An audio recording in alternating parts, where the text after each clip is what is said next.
Hello everyone, welcome to लक्ष्य air force. I hope हमारे सभी फ्यूचर सोल्जर्स की प्रिपरेशन बहुत अच्छी चल रही होगी और सभी योद्धा अपने लक्ष्य की तरफ आगे बढ़ रहे होंगे।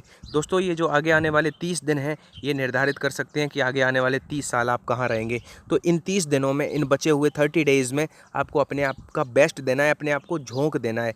ठीक है, इतनी प्रैक्टिस करनी है और ध्यान देना कि कुछ नया पढ़ने की जगह पे रिवीजन ज़्यादा करना। ठीक है, और मैं मेहनत कराने में कोई कसर नहीं छोड़ूंगा, बस आप मेहनत करने में कोई कसर न छोड़ना।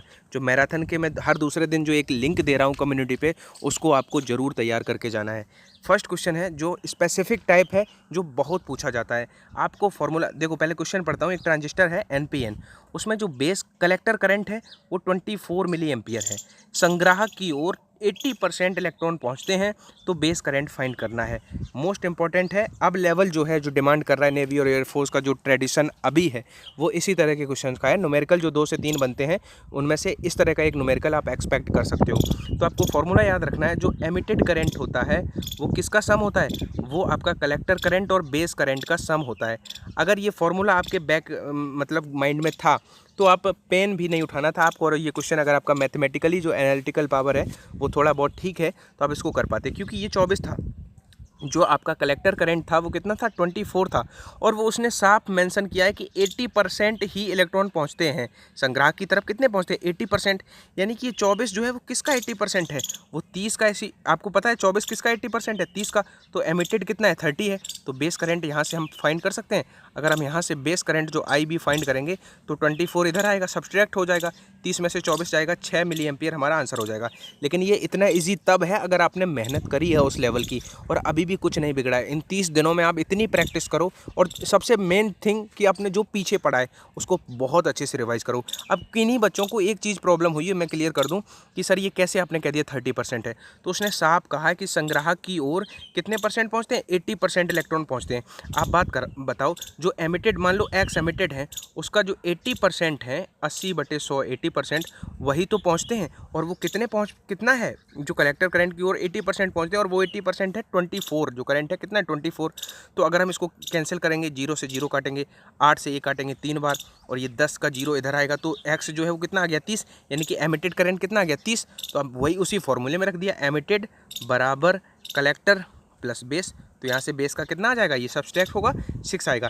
इसका डेटा कई बार चेंज हो सकता है यहाँ पे कोई दूसरा डेटा हो, यहाँ पे कहीं 90% पहुँचते हैं, तो बेस करंट बताओ। बाकी बस ये बता रहा हूँ कि इस तरह का एक फॉर्मेट का क्वेश्चन आपके डोमेन में आता है। एयरफोर्स और नेवी में एक्सपेक्टेड है कि इस तरह का एक क्वेश्चन आएगा। और मैं आपको बता रहा हूँ कि मैं कम्युनिटी पे हर दूसरे दिन एक मैराथन वीडियो की लिंक दे रहा हूँ। उन मैराथन वीडियो को अगर पास्ट में आपने देखा था, तब आपको रिवाइज करनी है। अगर पास्ट में नहीं देखी थी, तब एक बार स्किप भी कर सकते हो। लेकिन जिन बच्चों ने मेरी 4 से 5 मैराथन है चैनल पे, वो पास्ट में देख रखी हैं, तो प्लीज़ उनको एग्जाम तक एक बार रिवाइज ज़रूर कर लेना। क्योंकि अगर आप उनको रिवाइज कर लेते हो, तो मैं गारंटी से बोल रहा हूँ कि 20 क्वेश्चन ऐसे होंगे जिनका डेटा भी सेम होगा, आप देख के ही क्लिक करोगे। ये बहुत बड़ी बात है। जो नए बच्चे हैं उनको लग रहा होगा कि ये हवाई बात है। बाकी जो बच्चे हमसे कुछ महीनों से जुड़े हैं, उनको पता होगा कि जो कंटेंट मैंने दिया है, वो मार्केट का हर प्रैक्टिस सेट, हर वेबसाइट, हर रिसोर्स को मैंने जो है उसको, जो कह सकते हो आप, मर्ज करके आपको उन मैराथन में दे दिया है। तो उन मैराथन का मतलब है, मार्केट में आपको कहीं भी कंटेंट के लिए नहीं भागना है। उन मैराथन से आप प्रैक्टिस कर लो, नोट्स बना लो, मोर देन सफिशिएंट होगा। बस आप मैथ और इंग्लिश का सोचो, फिजिक्स के लिए मोर देन सफिशिएंट। का प्रक्षेप पथ के शिखर पर वेलोसिटी और एक्सेलरेशन की डायरेक्शन क्या होंगी? इंग्लिश वालों को मैं बता दूं कि प्रोजेक्टाइल मोशन है, जो परवलयाकार जिसका पाथ होता है, वहाँ पे जो हाईएस्ट पॉइंट होता है, वहाँ पे वेलोसिटी और एक्सेलरेशन के बीच में डायरेक्शन कैसी है? परस्पर पैरेलल होंगे, बोथ आर पैरेलल, या अपोजिट होंगे डायरेक्शन, या फिर परपेंडिकुलर होंगे, या फिर 45 के एंगल पे होंगे? तो देखो, ये बहुत अच्छा क्वेश्चन है। हमें क्या समझना है? देखो, प्रोजेक्टाइल मोशन एक बहुत इंपॉर्टेंट चैप्टर है, जिसमें एयरफोर्स और नेवी में क्वेश्चन बनते हैं जिससे। अब यहाँ पे हमें समझना है कि प्रक्षेप पथ के शिखर बिंदु पर इस हाईएस्ट पॉइंट के क्वेश्चन बहुत बनते हैं। अब हाईएस्ट पॉइंट का क्या केस रहता है, मैं आपको बताऊँ। जैसे ये है, यहाँ से अगर कोई पार्टिकल है वो प्रोजेक्टाइल किया गया, प्रक्षेपित किया गया, तो जहाँ पे वो अधिकतम वह ऊंचाई, जिसके और ऊंचाई पर वो न जाए, वो अधिकतम मैक्सिमम हाइट होती है। और जितनी वो इधर हॉरिजॉन्टली कवर करता है, वो रेंज होती है। अब वेलोसिटी की बात करें, तो वेलोसिटी के 2 कंपोनेंट होते हैं। जो क्षैतिज घटक होता है वो होता है cos थीटा, और जो ऊर्ध्वाधर घटक होता है वो होता है sin थीटा। अगर हम वेलोसिटी v की बात करें, तो यहाँ पे हो जाएगा v sin थीटा, और यहाँ पे हो जाएगा v cos थीटा। लेकिन यहाँ पे उच्चतम ऊंचाई पे, उच्चतम बिंदु पे इसका ऊर्ध्वाधर घटक 0 हो जाता है, केवल क्षैतिज घटक कार्य करता है, यानी कि केवल हमारा कौन सा कार्य करेगा, वी कॉस थीटा काम करता है, यहाँ पे वी साइन थीटा कार्य नहीं करता है, क्योंकि अब और ऊपर तो नहीं जाएगा, यानी कि वर्टिकल कंपोनेंट यहाँ पे वर्क नहीं करता है, इसीलिए तो वो और ऊपर नहीं जाता है, केवल हॉरिजॉन्टल कंपोनेंट यहाँ पे वर्क करता है, यानी कि वेलोसिटी की डायरेक्शन तो इधर हमें दिख रही है हॉरिजॉन्टल, ठीक है। और अब त्वरण की बात करें तो त्वरण पृथ्वी की तरफ लगेगा, त्वरण क्या लगेगा, जी जो है नीचे की तरफ लगेगा। अब आप देखो कि त्वरण और वेलोसिटी के बीच में जो एंगल है वो कौन सा है, 90, यानी कि both are perpendicular to each other. अब अगर हम यहाँ से बात करें, ये तो आपका क्वेश्चन क्लियर हो गया, और यही वो क्वेश्चन है जो एयरफोर्स में भर भर के पूछे जाएंगे।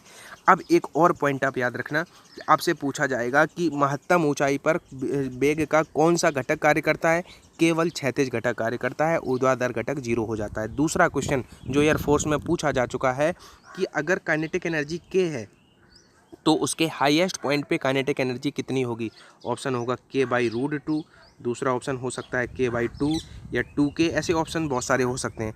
तो उसके हाईएस्ट पॉइंट पे हम काइनेटिक एनर्जी का फॉर्मूला लगाएंगे, हाफ mv², v की जगह पे हम v cos थीटा का स्क्वायर रखेंगे, v cos थीटा का स्क्वायर, और आपको एंगल सवाल में दिया जाएगा 45 है, तो cos 45 का मान होता है 1/2, तो हाफ mv²/2 यानी कि k/2 आपका आंसर हो जाता है।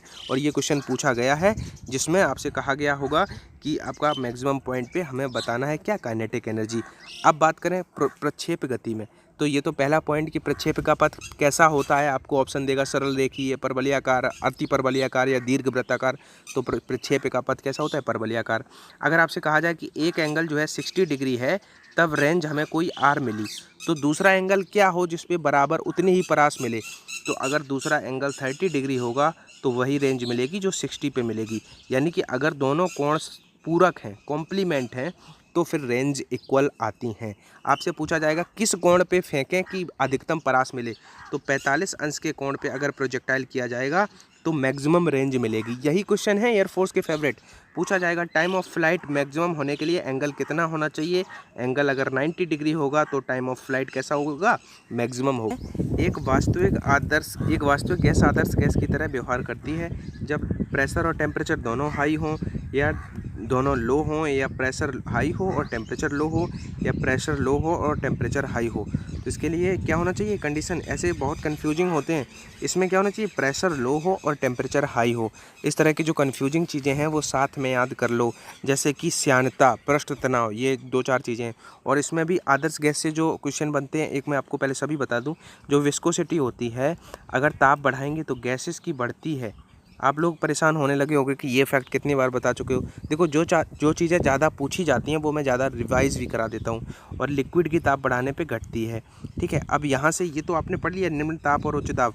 एक चीज़ और जो कि एयरफोर्स की फेवरेट कह सकते हो कि बॉयल और चार्ल्स के नियम, दोनों नियम आप पढ़ लेना, और इतना आप अभी याद रख लेना कि जो बॉयल का नियम होता है, एक होता है चार्ल्स का नियम, ठीक है।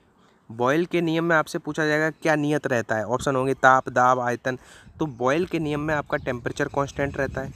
अगर आपसे पूछा जाए चार्ल्स के नियम में क्या नियत रहता है, तो आपका चार्ल्स के नियम में प्रेशर यानी कि दाब नियत रहता है। अब आप याद रखोगे, दाब नियत रहता है किसमें, चार्ल्स के नियम में, और ताप नियत रहता है बॉयल के नियम में, ठीक है। और इसका आदर्श गैस की तरह कब व्यवहार करती है, लो प्रेशर और हाई टेम्परेचर पे। आप देखो अपोजिट होते हैं, अगर टेम्परेचर हाई होगा तो लो प्रेशर होगा, तो इसे याद कर लेना कि हाई टेम्परेचर याद रखो और प्रेशर लो हो जाएगा। 100 डिग्री सेंटीग्रेड पर किसी गैस के अणुओं की VRMS वर्गमात्र मूल चाल जो है वो V है। वह ताप बताना है जिस पर वर्गमात्र मूल चाल √3V हो जाए, ठीक है। तो वो जो है टेम्परेचर क्या होगा, क्वेश्चन समझ लो। एक टेम्परेचर है 100 डिग्री सेंटीग्रेड, 100 डिग्री सेंटीग्रेड पर V है। अब वो बताना है टेम्परेचर जिस पे √3V हो जाए, यानी कि 1.71V हो जाए। इसको ऐसे भी लिखा जा सकता है, √3 का मान लिख देगा तो कंफ्यूज नहीं होना, ठीक है। उसको √3 लिख लो क्योंकि वो रिप्रेजेंट करता है √3 को। तो VRMS जो होता है वो क्या होता है, 3RT/m, यानी कि डायरेक्टली प्रोपोर्शनल। अब एक ही गैस है तो मोलिकुलर मास तो सेम ही हो रहेगा, यानी कि डायरेक्टली प्रोपोर्शनल हो जाएगा √T के, ठीक है। 3RT/m होता है। अब R भी कांस्टेंट है और m भी सेम गैस के लिए बात है, तो डायरेक्ट। अब इस क्वेश्चन में ये तो हर बच्चे को पता था कि ये फॉर्मूला होता है, लेकिन इसका एप्लीकेशन यहाँ पे मायने इसके हैं, क्योंकि इस सवाल में अगर आप सीधा करने लग जाओगे तो आंसर नहीं आएगा। इसमें याद रखना है, जो आपको याद रखना है वो ये कि टेम्परेचर को हमेशा केल्विन में रखो, तब कैलकुलेट करो। भले ही जो आंसर्स हैं वो सेंटीग्रेड में हैं, लेकिन पहले आप केल्विन वाला निकालो, उसमें से 273 घटा देना। अब 100 डिग्री है तो इसमें 273 जोड़ेंगे तो केल्विन बन जाएगा, यानी कि 373 है पहला टेम्परेचर। दूसरा हमें फाइंड करना है, दूसरा हम T2 लिख लेते हैं, under root is equal to, क्योंकि अंडर रूट के डायरेक्टली प्रोपोर्शनल था, पहले v था, अब हो गया अंडर रूट 3v। कोई दिक्कत यहाँ तक? नहीं दिक्कत, हमने काट दिया v से v। अब इधर भी रूट है उधर भी रूट है, दोनों साइड का स्क्वायर करेंगे तो ये रूट से ये रूट खत्म हो जाएगा, T2 इधर आएगा, यानी कि 3 गुना इसका आंसर आएगा। 373 का 3 गुना, 3 का गुणा करो तो 3 का 3 में गुणा हुआ 9, फिर 3 का 7 में हुआ 21, 21 का 1 हासिल 2, अब 3 का 3 में हुआ और 1119 हुआ। 1119 ये काय में आया? केल्विन में आया। लेकिन अगेन इसमें से 273 घटा देंगे तो 1119 में से 273 जैसे ही घटाओगे 846 आपका राइट आंसर हो जाएगा। ठीक है, तो बताना ये था कि इस तरह के सवालों में पहले तो ये सवाल बहुत इंपॉर्टेंट है, याद ये रखना कि जो टेम्परेचर आप रखो वो हमेशा ही किस में रखो? केल्विन में रखो। अब एक बात और, एक क्वेश्चन ऐसे भी पूछा गया था कि एक ही बर्तन है, उसमें एक नाइट्रोजन और एक हाइड्रोजन गैस है, वो 300 केल्विन पे भरी हैं, तो उनके जो रेशियो पूछे गए थे वर्ग माध्य गतिज ऊर्जाओं के, माध्य गतिज ऊर्जाओं का अनुपात क्या होगा अगर एक ही बर्तन में 300 केल्विन पे दो गैसें भरी हैं, एक N2 है और एक H2 है, तो उनके माध्य गतिज ऊर्जाओं का अनुपात क्या होगा। फिर से इस बात को मैं क्यों कह रहा हूँ, क्योंकि एक ही टेम्परेचर पे अगर भरी थी तो ऑप्शन सीधा 1:1 जो होता है उसको आपको ऐड कर देना था। बहुत सारे बच्चे ऐसे सोचने लगते हैं कि अगर H2 और N2 आ गया तो हमें मॉलिक्यूलर मास वाला रखना ही पड़ेगा, हाइड्रोजन का और नाइट्रोजन का, और उसका रेसिप्रोकल वाला वो रिलेशन लगेगा। लेकिन क्वेश्चन को ध्यान से पढ़ना वहाँ पे, क्योंकि एग्जामिनर भी जानता है कि आपके पास टाइम कम है, तो ऐसे क्वेश्चन ज़्यादा आएंगे जिसमें कैलकुलेशन कम करनी पड़े और थिंकिंग ज़्यादा करनी पड़े। अगर एक ही बर्तन में भरे हैं और इतने टेम्परेचर पे, तो टेम्परेचर कांस्टेंट है और माध्य गतिज ऊर्जाएं जो है, अगर नियत ताप है तो माध्य गतिज ऊर्जाओं का अनुपात भी 1:1 रहेगा, यानी कि दोनों की माध्य गतिज ऊर्जाएं जो है वो बराबर होंगी। क्या होती है? 3/2 kT। श्रव्य तथा पराश्रव्य ध्वनि तरंगें, यानी कि इंफ्रासोनिक, ऑडिबल और अल्ट्रासोनिक जो है वो इतने वेलोसिटी से चलती हैं, तब कौन सा रिलेशन सही होगा। बच्चे कंफ्यूज कहाँ हो सकते हैं, मैं आपको बताऊं। आपको पता है 20 हर्ट्ज से जो कम की होंगी, और एक रेंज जो ऑडिबल होगी वो 20 हर्ट्ज से 20,000 हर्ट्ज तक होगी, और जो अल्ट्रासोनिक होंगी वो 20,000 से अधिक होंगी। तो आप इस पैरामीटर से आप अगर आंसर क्लिक करने की कोशिश करोगे तो आपको सबसे कम इसका लगेगा, फिर उसके बाद इसका लगेगा और सबसे ज़्यादा अल्ट्रासोनिक का लगेगा, तो आप जो है इसके हिसाब से जो बी ऑप्शन मार्क करने की कोशिश करोगे। लेकिन ये क्वेश्चन जो है ये कई बार पूछा गया है वेरियस एग्जाम में, और आपके भी एग्ज़ाम में ऐसे क्वेश्चन आ सकते हैं। तो इसमें आपको याद रखना है जो वेलोसिटी है वो आपका वेव की कैरेक्टरिस्टिक पे डिपेंड नहीं करता है, जैसे फ्रिक्वेंसी, उसका टाइम पीरियड या एम्पलीट्यूड, इन बातों का फ़र्क नहीं पड़ेगा। हाँ, मीडियम के कैरेक्टरिस्टिक का फ़र्क पड़ता है, लेकिन इन्होंने क्या कहा है, किसी माध्यम में, तो यानी कि ये नियरली सारी ही इक्वल रहेंगी। ठीक है, जो इंफ्रासोनिक और अल्ट्रासोनिक और जो ऑडिबल होंगी वो सारे इक्वल होंगी, कंफ्यूज नहीं होना। हाँ, इन ऐसे क्वेश्चन बहुत सारे बच्चे ऐसे भी मैं जानता हूँ, ट्रस्ट में, मैं आपको जो बात मैंने परसों बताई थी कि आप रिवीजन पे बहुत ज़्यादा ध्यान दो, क्योंकि 25 में से बहुत सारे ऐसे क्वेश्चन होंगे आपको लगेगा काश मैं रिवीजन कर लेता, ये मुझे आता तो था लेकिन मैं थोड़ा कन्फ्यूज हूँ, स्लाइटली कन्फ्यूज हूँ। जैसे कि आप इनकी जो अभी मैंने रेंज बताई, आपसे पूछा गया ऑडिबल की रेंज क्या है, आपका 20 ऑप्शन कैसे होंगे, 20 किलो हर्ट्ज से 20,000 हर्ट्ज, डेटा तो वही होगा 20 से 20,000 वाला, लेकिन जो 4 ऑप्शन होंगे, क्योंकि एग्जामिनर भी जो है उसको भी एलिमिनेशन करना है, बहुत सारे बच्चे होते हैं, तो किस बच्चे ने रिवीजन पे बहुत ध्यान दिया है, अच्छे से ध्यान दिया है। चीज़ें वही लिमिटेड है, मैं बता रहा हूँ 15 क्वेश्चन ऐसे होते हैं जिनमें आपको पेन भी नहीं उठाना पड़ेगा अगर आपने रिवाइज अच्छे से करा है। 10 क्वेश्चन की फाइट है और उसके लिए मैं आपको तैयार कर भी रहा हूँ, तो आप अपनी तरफ से आप नया देखो, मैं तो वीडियो डालता रहूँगा, मैंने कल भी कहा था, क्योंकि मेरा रेवेन्यू जनरेट होगा, लेकिन मैं आपको रोज़ आपको बताता भी रहूँगा कि आपको इस बचे हुए दिन में मैथ पे भी ध्यान देना है, इंग्लिश पे भी ध्यान देना है और फिजिक्स पे भी ध्यान देना है, लेकिन सारा अपना जो ध्यान है, अपना जो कंसंट्रेशन है वो डिस्ट्रीब्यूट करना है इक्वली। तो आप फिर बता रहा हूँ, केवल फिजिक्स पढ़ने से सिलेक्शन नहीं होगा, हाँ फिजिक्स भी पढ़ने से सिलेक्शन होगा, लेकिन सारी चीज़ें पढ़नी है, इडियम्स, फ्रेजेस, वन वर्ड, इन पे भी ध्यान दो। ठीक, एरिया यहाँ पे 3 सेंटीमीटर और 4 सेंटीमीटर दोनों के एरिया का, अब देखो किसी द्रव में, यानी कि द्रव तो वही है, तो लिक्विड तो सेम है, लिक्विड कॉन्स्टेंट, तो एरिया का केवल फर्क पड़ेगा। तो इसका 3 अगर सेंटीमीटर है और सर्कुलर है तो एरिया क्या होता है सर्कल का, पाई आर स्क्वायर, तो पाई से पाई तो कट जाएगा, रेशनलाइज करोगे तो 3 का स्क्वायर हो जाएगा कितना 9, और आपका 4 का स्क्वायर हो जाएगा 16, यानी कि आपका राइट आंसर आ जाएगा। आई होप हमारे सभी फ्यूचर एयर वॉरियर की प्रिपरेशन बहुत अच्छी चल रही होगी। गाइस, जो आगे आने वाले 30 दिन का टाइम है ये बहुत क्रूशियल है आपके लिए। ये डिसाइड करेगा कि आगे आने वाले 30 साल आप कहाँ रहोगे, क्योंकि पूरी साल आपने जो सेक्रीफाइस करे हैं वो सब वेस्ट हो जाएंगे अगर आपने रिवीजन पे ध्यान नहीं दिया। ये बात आपने देखी होगी, इंटरव्यू आजकल डिजिटल इंडिया है, कोई बच्चा अगर फेज 1 क्लियर करता है वो तुरंत अपनी स्ट्रेटेजी यूट्यूब पे डालता है और बहुत सारी ऐसी स्ट्रेटेजी के वीडियो वायरल भी हो रहे हैं। अगर आप सारे वीडियोज़ उठाओगे तो you will find one thing जो सभी वीडियोज़ में म्यूचुअल है, कॉमन है, कि जो बच्चे सिलेक्ट हुए हैं फाइनली उन्होंने रिवीजन पे बहुत फोकस किया है, क्योंकि चीज़ें वही लिमिटेड है, चीज़ें वही आती हैं। अब जो मेरी 4-5 मैराथन वीडियो हैं, मैं गारंटी से बोल रहा हूँ कि उन वीडियो से कोई सिंगल क्वेश्चन बाहर आ जाए, 25 के 25 क्वेश्चन में से एक सिंगल कॉन्सेप्ट भी अगर बाहर आ जाए उन मैराथन वीडियोज़ का, क्योंकि मैं 4 साल से पढ़ा रहा हूँ, देख रहा हूँ ये चीज़ें कि एयरफोर्स और नेवी में वही चीज़ें हैं जो बस लैंग्वेज का ट्विस्ट करके रिप्रेजेंट कर दी जाती हैं। तो गाइज़, मैं आपको बता रहा हूँ कि मैं तो पढ़ाऊँगा या कोई भी क्रिएटर है वो वीडियोज़ तो आपका डालेगा ही डालेगा, चाहे आपका एग्ज़ाम हो जाए उसके बाद भी डालता रहेगा आगे एग्ज़ाम्स के, क्योंकि उसका रेवेन्यू भी जनरेट होता है, ठीक है। और क्रिएटर वीडियो डालना तो बंद करेगा नहीं।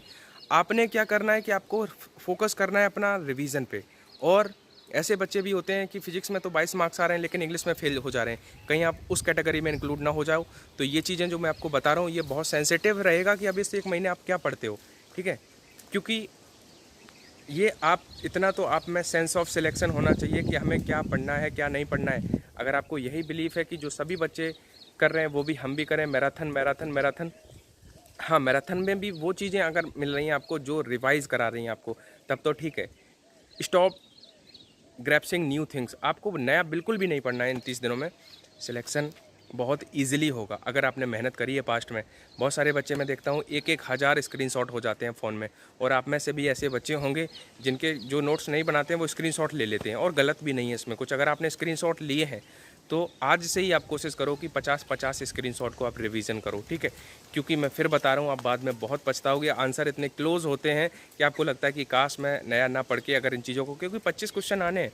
कट ऑफ आप देख रहे हो इस बार जो है, इस बार तो वैकेंसी भी इंक्रीज़ हुई है, ऐसा पता चला है, मैं ऐसा प्रेडिक्ट कर रहा हूँ कि इस बार वैकेंसीज़ बहुत हैं। तो कट ऑफ के बारे में तो आप सोचो ही मत।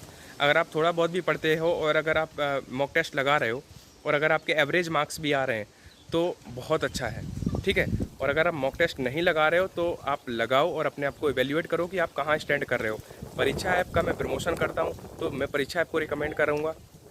अगर आप परीक्षा ऐप पे मॉक टेस्ट लगाते हो, एयरफोर्स, नेवी या नेवी का कोई भी एग्जाम एफकेट एनडीए, तो आप मेरा रेफरल कोड यूज कर सकते हो, ANU50, ANU कैपिटल लेटर्स में लिखना और 50, जिससे आपको 150 रुपये का इंस्टेंट डिस्काउंट मिल जाएगा, ठीक है।